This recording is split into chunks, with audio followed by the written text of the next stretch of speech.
আল্লাহ কেন আমাদের এই কষ্টকর দুনিয়া সৃষ্টি করেছেন? তিনি তো সব জানেন, আগে থেকেই জানতেন এই দুনিয়া কঠিন, আর অধিকাংশ মানুষ জাহান্নামে যাবে, অধিকাংশ তাকে বিশ্বাস করবে না, অধিকাংশ পাপ করবে। তা জেনেও আল্লাহ কেন বানাইলেন? অনেকে চিন্তার স্বাধীনতার কথা বলেন যে আল্লাহ স্বাধীনতা দিয়ে পাঠাইছেন, তাই পাপ করলে দোষ মানুষেরই। কিন্তু আল্লাহ তো এটাও জানতেন যে স্বাধীন হলেও অধিকাংশ মানুষ পাপই করবে। তাহলে কি বলা যায় আল্লাহ জাহান্নামে যাওয়ার জন্যই আমাদের বানাইছেন? এটা কি জুলুম না? ভাই আহমদ মুসা, এই প্রশ্নটি আপনার মতো আরও হয়তো অনেকের। আমরা এই প্রশ্ন উত্তরে অনেক দীর্ঘ আলোচনা করতে পারলে ভালো হতো, কিন্তু আমাদের হাতে সে সময় নেই। আমি খুব সংক্ষিপ্তভাবে বলার চেষ্টা করি। প্রথমত, আল্লাহ সংক্রান্ত যত প্রশ্ন আছে আমাদের, এই বেশিরভাগ প্রশ্নের গোড়ায় একটা বড় ধরনের গলদ আছে। সে গলদটা হলো, আমরা আল্লাহকে আমাদের মতো ধরে নিয়ে প্রশ্ন করি। অর্থাৎ আমি আপনি সাধারণ মানুষ সৃষ্টি, আমাদের যে সীমাবদ্ধতা আছে, আমাদের যে জায়গাটা আছে, আল্লাহ রাব্বুল আলামিনকে সেই জায়গায় বিবেচনা করে আমরা প্রশ্ন করি। এটা হলো প্রশ্নের গোড়ায় গলদ। যেমন কেউ যখন প্রশ্ন করে যে আচ্ছা, আমাদেরকে আল্লাহ সৃষ্টি করেছেন, তাহলে আল্লাহকে কে সৃষ্টি করেছেন? নাউজুবিল্লাহ, এরকম প্রশ্ন অনেকে করেন। এই প্রশ্নটার অন্তঃসার শূন্য এবং গোড়ায় গলদ। কারণ আপনি নিজে সৃষ্টি, আপনি জানেন যে কোনো ক্রিয়া ছাড়া কোনো কর্ম হতে পারে না। সেজন্য আপনি নিজে সৃষ্টি হয়েছেন, আপনার স্রষ্টার সন্ধান করছেন যে আমি সৃষ্টি যেহেতু হয়েছে, আমার স্রষ্টা নিশ্চয়ই আছে। ভালো কথা। এখন আল্লাহকেও আপনি আপনার মতো করে ভাবছেন যে তাহলে তারও স্রষ্টা দরকার। তারও যদি স্রষ্টা থাকে তাহলে তিনি স্রষ্টা হলেন কিভাবে? আল্লাহর যদি আবার স্রষ্টা বিবেচনা করা যায়, চিন্তা করা যায়, কল্পনা করা যায়, তাহলে তিনি স্রষ্টা হলেন কোত্থেকে? তাহলে তিনিও তো আমার মতো সৃষ্টি হয়ে গেলেন, যে তারও আরেকজন যদি স্রষ্টা থাকে। আল্লাহর কোনো স্রষ্টা থাকবে না, তিনি নিজেই স্বয়ং সম্পূর্ণ। এটা তো অবশ্যম্ভাবী, কারণ সৃষ্টি জগতের আমরা সবাই যখন সৃষ্টি, তাই সকল সৃষ্টির তো স্রষ্টা দরকার। তো স্রষ্টার যদি আবার মনে করেন যে তার আবার সৃষ্টিকর্তাকে, তাহলে সেক্ষেত্রে তিনি স্রষ্টা হলেন কই? তাকে তো আপনি আপনার মতো করে ভাবছেন। তো এইরকম গোড়ায় কিছু গলদ থাকে। এই প্রশ্ন উত্তরে আমি বলি, কোরআনে কারিমে আল্লাহ তাআলা বলেছেন, লা ইউসআলু আম্মা ইয়াফআল ওয়া হুম ইউসআলুন। মহান আল্লাহ তাআলা তার নিজের সত্তা সম্পর্কে বলছেন, তিনি যা কিছু করেন তার এই সমস্ত কাজের জন্য কারোর কাছে তিনি জবাবদিহি করতে বাধ্য নন। কারণ তিনি তো মহান সৃষ্টিকর্তা, তার তো কোনো স্রষ্টা নেই, তার উপরে কেউ নেই, তিনি কার কাছে জবাবদিহি করবেন? তার কোনো কাজের জন্য তিনি কারোর কাছে জবাবদিহি করেন না, কিন্তু সবাইকে তার কাছে জবাবদিহি করতে হয়। এখন আপনি যদি আল্লাহর কাছে কোনো বিষয়ে প্রশ্ন রাখেন, আল্লাহর ব্যাপারে আপনার যদি প্রশ্ন জাগে, তাহলে তার মানে আপনি আল্লাহকে জবাবদিহিতার আওতায় আনতে চাচ্ছেন।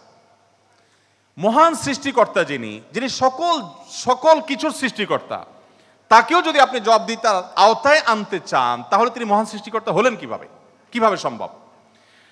এবার আসা যাক, প্রশ্নে আপনি লিখেছেন যে বেশিরভাগ মানুষ জাহান্নামে যাবে, আল্লাহ জানেন, তাহলে আর দরকার ছিল কি তৈরি করা? এখন এখানে রুটিন দায়িত্বপ্রাপ্ত উপাচার্য মহোদয় আছেন।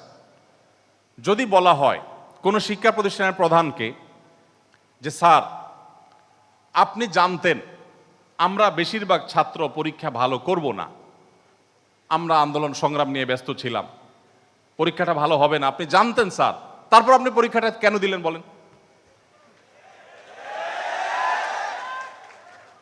কোন কথার উপরে ঠিক? পরীক্ষা দেওয়া হয়েছে কেন এই জন্য?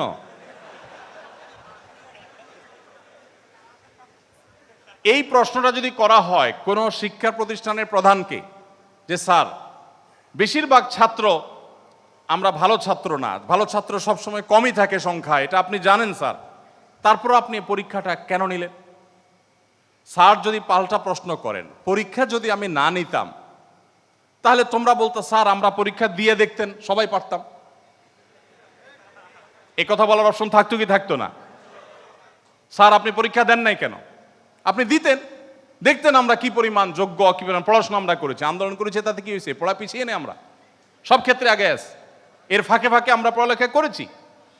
তাহলে আল্লাহ রাব্বুল আলামিনকে আপনি একই প্রশ্ন করতে চাচ্ছেন যে আল্লাহ বেশিরভাগ মানুষ তো জাহান্নামে যাবে, আপনি জানেন, তাহলে সৃষ্টি করলেন কেন? এখন মানুষকে যদি আল্লাহ তাআলা এই অনুভূতি শক্তি তার সৃষ্টির আগেও দিতেন, তাহলে মানুষ তো বলতো আল্লাহ ফেরেশতাদের তৈরি করেছেন, জিনদের সৃষ্টি করেছেন, আমাদেরকে কেন সৃষ্টি করে ইচ্ছা শক্তি দিলেন না? তাহলে আমরা একটু দেখাই দিতাম। আপনি এই প্রশ্ন তো আল্লাহকে করতে পারতেন। মূলত এই সমস্ত প্রশ্নের গোড়ায় গলত আছে। দেখুন, আল্লাহ রাব্বুল আলামিন যখন মহান সৃষ্টিকর্তা, আপনি একটি পুতুল তৈরি করেছেন, একটি পুতুল তৈরি করেছেন মাটির, দুটি পুতুল তৈরি করেছেন। একটি পুতুল আপনি রেখেছেন, আর একটি পুতুল আপনি ভেঙে দিয়েছেন। এখন আমি যদি আপনাকে প্রশ্ন করি, ভাই কাজটি কি ভালো হলো? একটা পুতুল রাখলেন আর একটাকে ভেঙে দিলেন, কেন এরকম করলেন?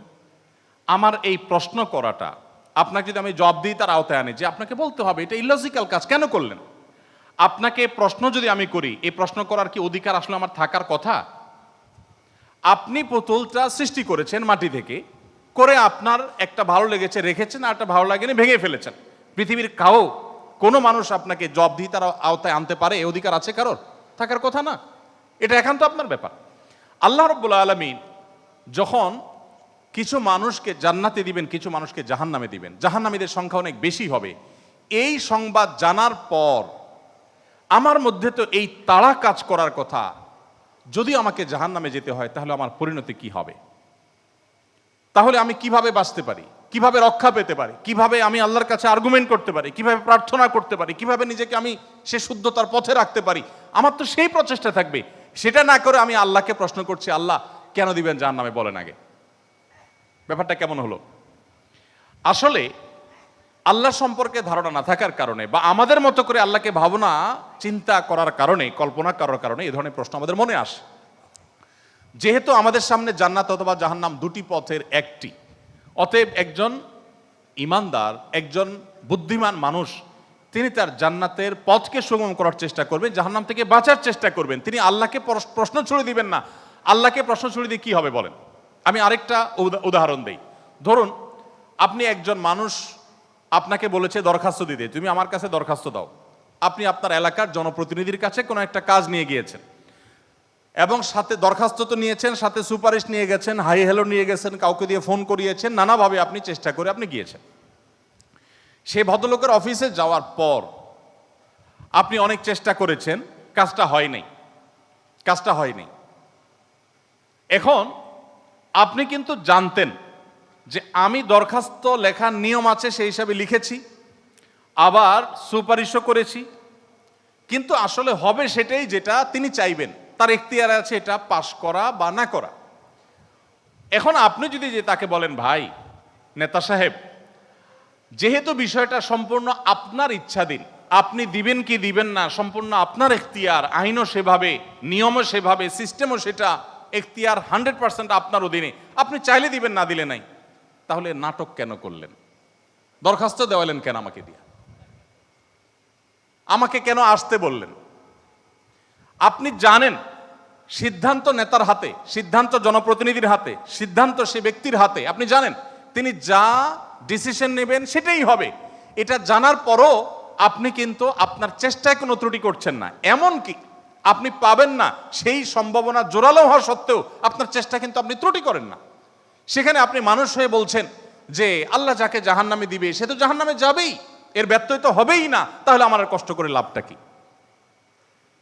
আরেকটি উদাহরণ মনে হয়েছে। এক ভদ্রলোক, তিনি একজন মুসলমানকে, একজন